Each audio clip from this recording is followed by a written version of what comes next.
আসসালামু আলাইকুম আমার প্রিয় আপুরা ভাইয়ারা আন্টিরা কেমন আছেন। আশা করি সবাই ভালো আছেন আল্লাহ পাকের অশেষ রহমতে। আমিও আমার পরিবার নিয়ে অনেক ভালো আছি, সুস্থ আছি। আপনাদেরকে আরও একবার ওয়েলকাম করছি আমার চ্যানেল শাহসমা ওয়ার্ল্ডে নতুন দিনে নতুন আরেকটি ব্লগ দেখার জন্য।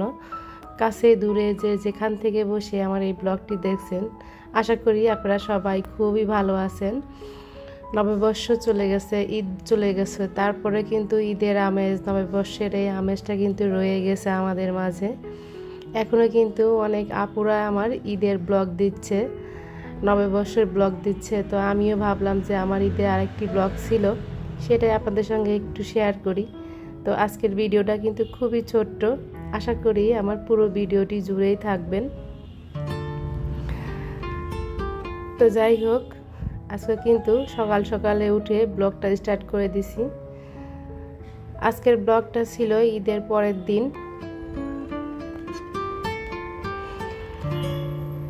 তো সকাল সকালে কিন্তু আমরা নাস্তা খাওয়া হয়ে গেছে। নাস্তায় রেখেছিলাম পরোটা আর গত দিনের মানে ঈদের দিনের গরুর মাংস, তো সেটা দিয়ে কিন্তু নাস্তা খাওয়া হয়ে গেছে।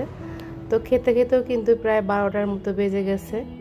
তো এখন ভাবলাম ঘরের কিছু কাজ গুছিয়ে নেই। তো এই তো টেবিলটা ক্লিন করে নিলাম, ফার্নিচারগুলো একটু মুছে নিলাম।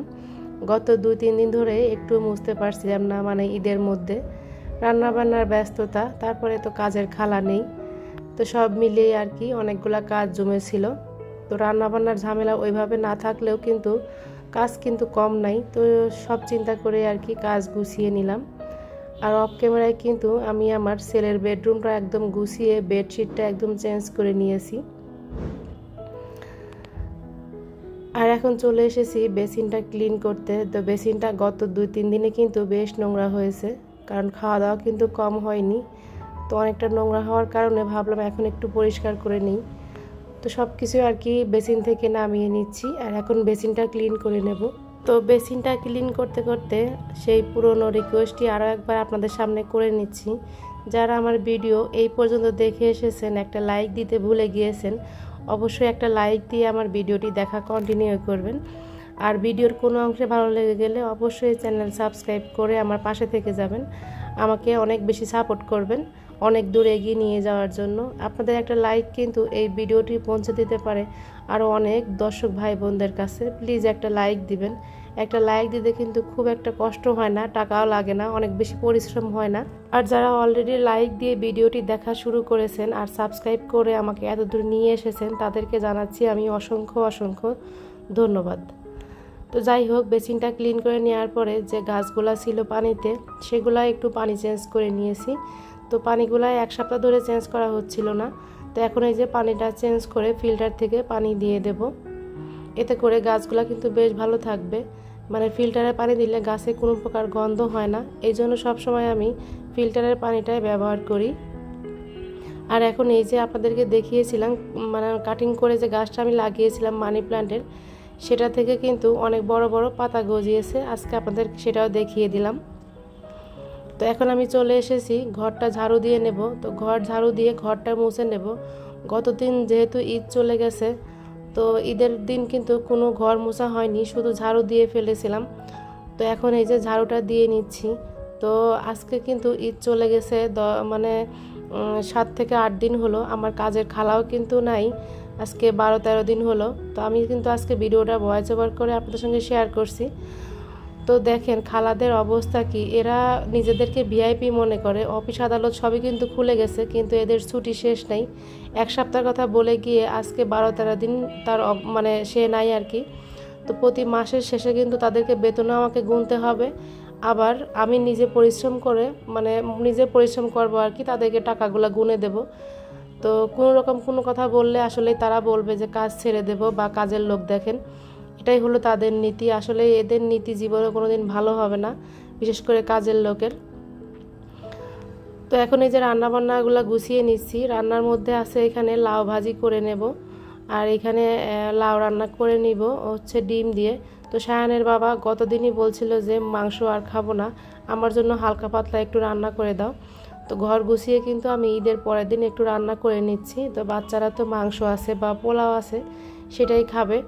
তো তার জন্য আর কি হালকা পাতলা করে রান্না করে নিচ্ছি। এখন কিন্তু বিকেলবেলা মানে 4টার পরে আর কি। তো আমি ঘর বাড়িগুলো একদম মুছে ক্লিন করে একদম গোসল নামাজ শেষ করে এসেছি। দুপুরের খাওয়া দাওয়া কিন্তু ওইভাবে হয়নি, সকালে যেহেতু পরোটা খেয়েছিলাম তারপরে একটু হালকা পাতলা সেমাই খাওয়া হয়েছে, তো ওইভাবে দুপুরের ভাত কিন্তু আর খাওয়া হয়নি।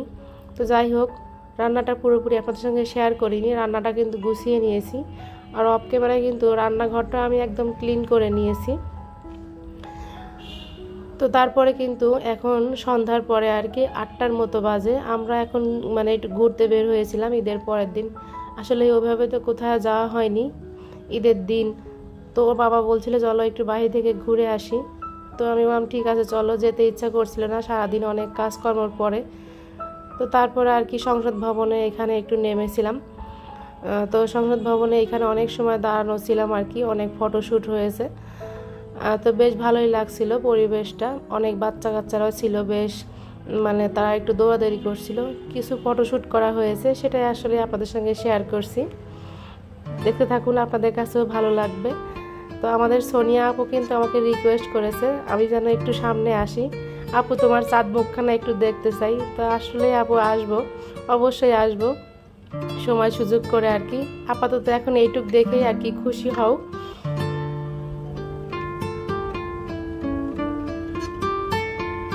তো যাই হোক, আপনারা কিন্তু দেখেই নিয়েছেন আমাদের দুজনকে। তো আমরা সবসময় চেষ্টা করি একটু ম্যাচিং পড়তে, মানে সবাই আর কি। তো এবার ঈদে আমার, ওর বাবার আর শায়ানের একটু ম্যাচিং হয়েছে। তো সব ঈদেই চেষ্টা করি দুজন মিলে একটু ম্যাচিং সব কিছু করার জন্য। তো এই তো আপনারা কিন্তু দেখিয়ে নিয়েছেন আমাদেরকে। আর এখন কিন্তু আমরা রাত্রে অনেকটা ঘোরাঘুরি করেছি। তো KFC-তে ঢুকেছিলাম, তো ওখানে কিন্তু আমরা একটা পিৎজা অর্ডার করেছিলাম। ওখান থেকে খাওয়া দাওয়া করে শায়ান বার্গার খেলো। তো খাওয়া দাওয়া করে একটা পিৎজা আমি নিয়ে এসেছি বাসায়, কারণ বড় 2 ছেলে কিন্তু বাসায় ছিল। তো ওদের জন্য মিডিয়াম সাইজের একটা পিৎজা নিয়ে এসেছি, সঙ্গে কিছু চিকেন আর ছিল গার্লিক নান বোধহয় ছিল। তো এটাই আর কি নিয়ে এসেছি ওদের জন্য, ওরাও খাবে। তো রাতটা কিন্তু আমাদের কোনো খাওয়া দাওয়া ওইভাবে আর হয়নি, অথচ কিন্তু ঠিকই বিকেলবেলা আমি রান্না করেই মানে বাসা থেকে বের হয়েছিলাম। তো এই তো খাবারগুলো কিন্তু বাচ্চাদেরকে দিয়ে দেব। আজকে 3-4 দিন ধরে কারো ভিডিও আমি ওইভাবে দেখতে পারি না, আর দেখলেও বড় করে কমেন্ট করতে পারি না। ছোট্ট একটা কমেন্ট করে কিন্তু আমি চলে এসেছি। আপনারা বুঝে নেবেন যে আমি আপনাদের ভিডিও কিন্তু ফুল ওয়াচ করে এসেছি। আসলে কাজের খালাও যেহেতু নাই, বাসার সব কাজ কিন্তু আমাকে একাই করতে হচ্ছে। আজ 12-13টা দিন খুবই কিন্তু কষ্ট হচ্ছে আমার, এই জন্য নিজের ভিডিও আপলোড করতে পারছি না। আর অন্য কারোর ভিডিও ফুল ওয়াচ করে দেখছি বা কিন্তু গঠনমূলক কমেন্ট করতে পারিনি। তো সময় সুযোগ করে আমি আবার গঠনমূলক কমেন্ট করে আসব। আর আজকের ভিডিওটা আমি এখান থেকেই শেষ করছি। সবাই ভালো থাকবেন, সুস্থ থাকবেন। আল্লাহ হাফেজ, আসসালামু আলাইকুম।